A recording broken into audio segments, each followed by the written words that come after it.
So this happened about 3 years ago. I live in Wisconsin and was walking my dog on the Ice Age Trail, which is not too far of a drive from my house. We didn't even go too far into it, maybe 3 miles I think, and there's a spot in the trail where it bends pretty sharply, and on that bend or that corner there's a bench. I sat on the bench and gave my dog some water, and while I was pouring it into her mouth, I looked up. Now, there's obviously trees alongside the trail, but when I looked up, instead of seeing trees, I see this cleared grassy trail that honestly looks like what a mansion's manicured lawn might look like, except only a few feet wide. I'd never noticed it before, but to be honest, I've never really paid super close attention to the surroundings, other than the very obvious markers that I can use to sort of judge the distance. But I'm also getting bogged down in the less interesting details of this story, so I'll just move on. But at the end of the path, I see this naked woman with red hair facing away from me into what appears to be a clearing. Now, I've never noticed this clearing either. It was like a big circle with the sky clearly visible, and the grass therein also looked maintained. And there was something close to the middle that looked like a bare tree or a wooden obelisk or something. I didn't really pay too much attention to it, if I'm being honest, because the woman is standing just inside of the clearing facing away from me, and I'm creeped out because she wasn't moving and she was, well, naked. I'm about to ask if she's alright when she starts moving, and I see another woman, a blonde woman in front of her. The blonde woman is looking right at me too, and it wasn't like an angry look or anything, but it definitely wasn't cheerful either. The woman with the red hair then turns around, and I see the blonde woman is also naked. Now they're both just looking at me, and I'm looking at them, and I'm feeling like an idiot perv because I'm just kind of staring at them, and they both looked young and pretty, and the one with the red hair gives me a kind of smile and does that wave where they just kind of waggle their fingers. I then feel a sense of embarrassment, and I get up and I just start walking away. I give a kind of embarrassed "I'm sorry" gesture, and I head back the way that I came. My dog, though, absolutely loves people and wanted to go to them, so I had to pull her along a bit. As I was leaving, they turned away from me, and I can catch a glimpse of other naked women in the clearing too. At this, I just head back to my car and I just leave. I thought that I'd just stumbled upon some sort of Wicca bullcrap in the woods, and I, of course, told several people about it because, even though I didn't suspect anything paranormal at that point, seeing a group of nude Wiccan women in the woods was an interesting story, to say the least. I don't remember how much time passed before I walked my dog on that trail again. It's not something that I do all that often, so probably a couple of months. And other than feeling a little bit embarrassed, I didn't feel anything weird or bad that day, so it's not like I was avoiding the place or anything like that. I came to the same bench on the turn in the trail, and I wanted to inspect the clearing, but when I got to the bench, I didn't see anything. Just trees that had clearly always been there. I kept hiking, thinking that maybe I was further along the trail, because that's not the only turn in the trail, and that's not the only bench. But all the benches along this trail are wooden, and I remember the one that I sat on having a dick carved into it as well. The next couple of benches weren't on a curve, and the next one that I came across that didn't have a dick carved into it. I reached a point where I knew that I had gone too far, and I went back to the one bench with a dick carved into it, and I looked again. And the trees that were there had clearly always been there, and there wasn't a path anywhere. I even went and pushed on one because, I don't know, I thought maybe it was fake or something. I started wondering if I just imagined the whole thing somehow, but I remember my dog getting excited and wanting to move towards them and having to kind of pull her along for a little bit, so I'm pretty sure that I didn't. So I go into the woods a bit, along where I remember the path being, and then I hear a male voice behind me that said something like, "Don't push your luck." I turned and looked and saw someone moving on the trail, but there's all the trees and the bush branches between me and the trail, and I just sort of see a silhouette. I didn't know if he was talking to me or if he was on the phone or something, but my dog started to growl a little bit, which was really odd. I went to the trail and the hiker had disappeared around the corner, so I went with the intention of just straight up asking him if he was talking to me, but when I rounded the corner, I didn't see him anywhere. And this part of the trail is more of a straight shot with no side trails that I'm aware of anyway. None that I saw as I kept going, and believe me, I was looking. I went back to the bench eventually, and I looked at the trees across from it again, but nothing had changed physically. But all of a sudden, I honestly felt like I was just being watched. I admit that part might be nerves though, but now I'm creeped out by the whole incident. So I just went back to my car and I didn't head back there for at least a year. The next time that I went on that trail, my wife was actually with me and we were walking my mum's dog too. When we got to the bench, I pointed to where I thought that I saw the nude, possible Wiccan crap, but those trees were still there and there was no path or clearing. She believes me and she said that maybe some of the trees were planted in there in interim. I had already told her about the second time that I went, and hearing that guy tell me to not press my luck, I didn't tell anyone else though, but she must not have remembered, and instead of pushing the issue, I just kind of shrugged it off and we just went on. I've been on that trail a couple of other times, and I still haven't seen anything else like what I saw that one day. The obvious likely explanation is that I had, for some reason, imagined the whole thing. Maybe it was a flashback. My younger brother has schizophrenia too, so it's possible that I had some sort of latent mental illness episode, but again, nothing weird has happened to me since that day, or before, for that matter. But barring the obvious or reasonable explanations, all I have are some speculations.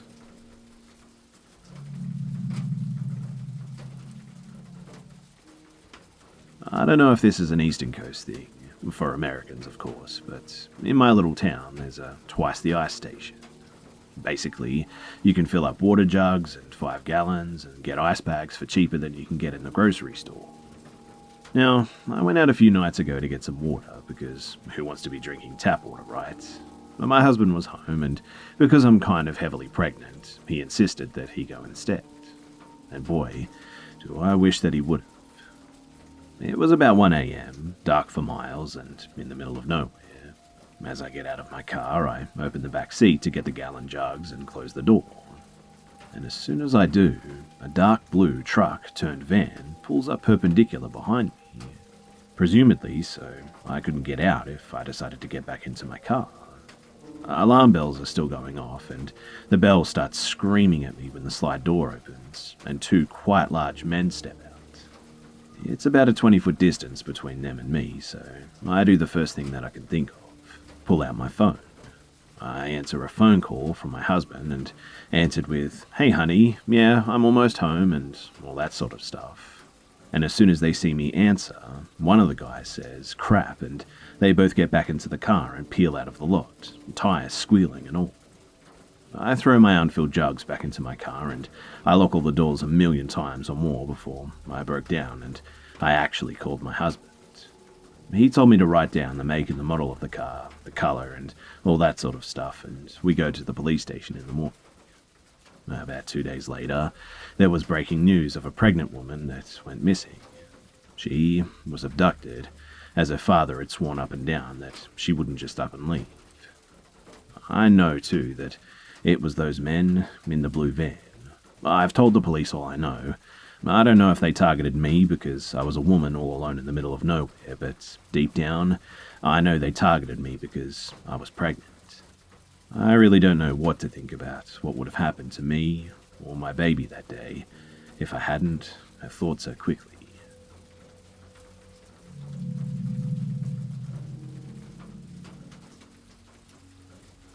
So I'm a male teenager, and last year I was coming out of school with my earphones in and my school bags with me. I go to a fencing club at my school, I do sabre, but it starts 2 hours after school, so I usually go into town and just buy something to eat.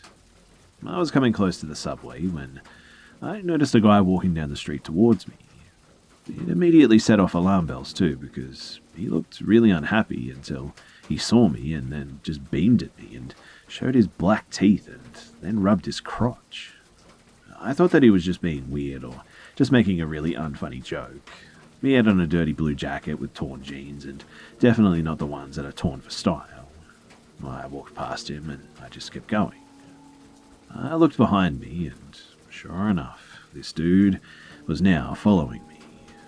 I thought that I might have been paranoid, so I tried a few things to check. Firstly, I stopped in front of a shop window and pretended to tie my laces. I saw in the window that he stopped as well, and he began looking into his phone, but I could tell that he was on the camera. He kept using his fingers to adjust the zoom and kept moving the position of the phone, all while staring at it really hard. Next, I pulled a pound coin out of my pocket and walked up to an elderly couple and asked them if they had dropped it. I tried to stall for as long as possible, and he stopped and began messing with his phone camera again. I knew for sure that he was following me now, and I had a stroke of genius. My best friend's mum works in an extremely high-end women's jewelry store, one that you have to actually get invited to the store to enter, and the cheapest things there are at least $4,000. This was important because I knew that there was a 24/7 security guard stationed there who actually knew me, because I was always with friends and we would walk past him to get to the train station to go home every day. It was only a 2-minute walk away, but I could get there a lot faster if I walked a bit faster. I disguised my sudden burst in speed as me just walking in time with the music, head nodding, hitting my thighs to an imaginary beat, rhythmic steps. He sped up as well, but it would look suspicious if he went as fast as I did, so he hung back a bit.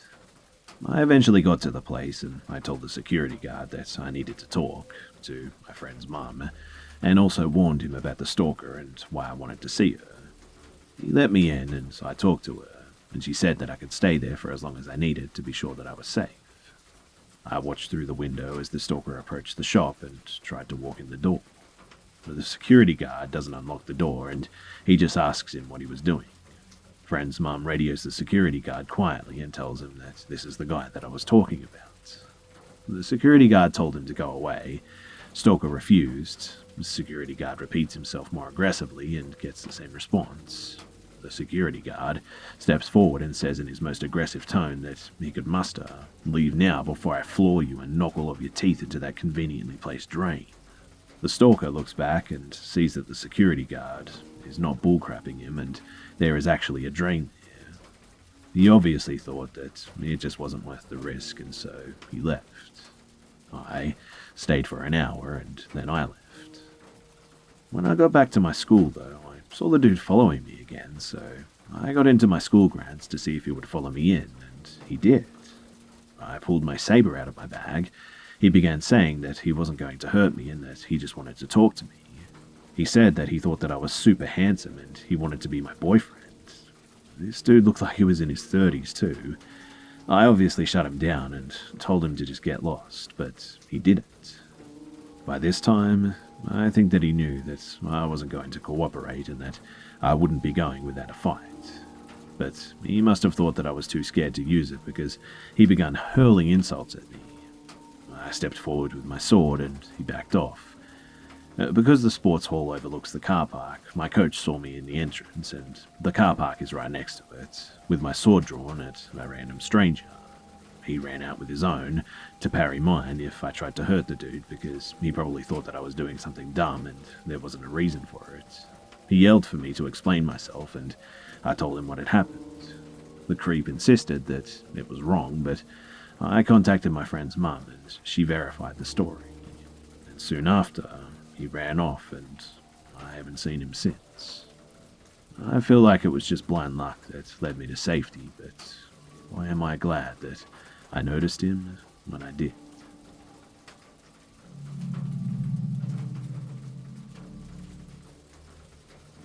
This happened in Daytona Beach, Florida in 2012. It was the summer between my freshman and sophomore years in high school. My grandparents lived in Florida at the time, close to Daytona, but not actually in there. And we decided to take a vacation within a vacation and spend a weekend at a hotel there. When we got there, for whatever reason, my grandparents decided that they just didn't want to stay and that they would come pick me and my mum up at the end of the weekend, since they only lived about an hour away. My mum and I asked them to drop us off at Joe's Crab Shack for dinner, and we were going to walk back to our hotel. Somehow, we completely misjudged how far away the restaurant was from our hotel, so it ended up being an insanely long walk, like 6 or 7 miles, when we were expecting 2 to 3 max. And on the way back to the hotel, it got pretty dark on us. There was enough light from the street to be able to see pretty decently, but to get up to the street we would have to go through an alleyway, and we didn't feel comfortable with that, so we decided that we would just stay on the beach. Now, I want to say that even though it was dark, there was a full moon and enough light from the street that whenever we passed a person, we could clearly make out a face if we were close enough. So while the dark may have played a small factor in this, I don't think it was enough of a factor that I can just dismiss the experience. So, as we're walking, we see a light ahead toward us about 6-ish feet off the ground. We weren't too concerned because it looked like somebody going the opposite direction as us wearing a headlamp, like a nighttime stroll on the beach or something. As the light got closer, we noticed that the light was extremely steady. Not like somebody walking, and especially not like somebody walking on the sand. As it got close to us, this is what we saw. There was a cloaked figure wearing a brown monk-like cloak with a large hood. It wasn't walking, but kind of gliding along. There were no visible feet. There was a light shining out from under the hood of the cloak. There was no face, and except for the light, it appeared to be completely black inside, almost like an empty cloak floating through the air without a person inside. Strangely, too, it didn't seem to notice us and just kind of glided on past. My mum and I remember this exactly the same, and believe me, I'm pretty much into science the whole way, but I really can't explain this one, as it was definitely light enough that we should have seen a face, or at least feet. Have any of you guys come across something like this before? What are your thoughts? G'day mates, it's Busta here. I hope you guys enjoyed the video, and if you would like to help me out, then please go ahead and watch another video by clicking on a card on the screen. As always guys, thanks for all the love and support, and I'll see you mates in the next one.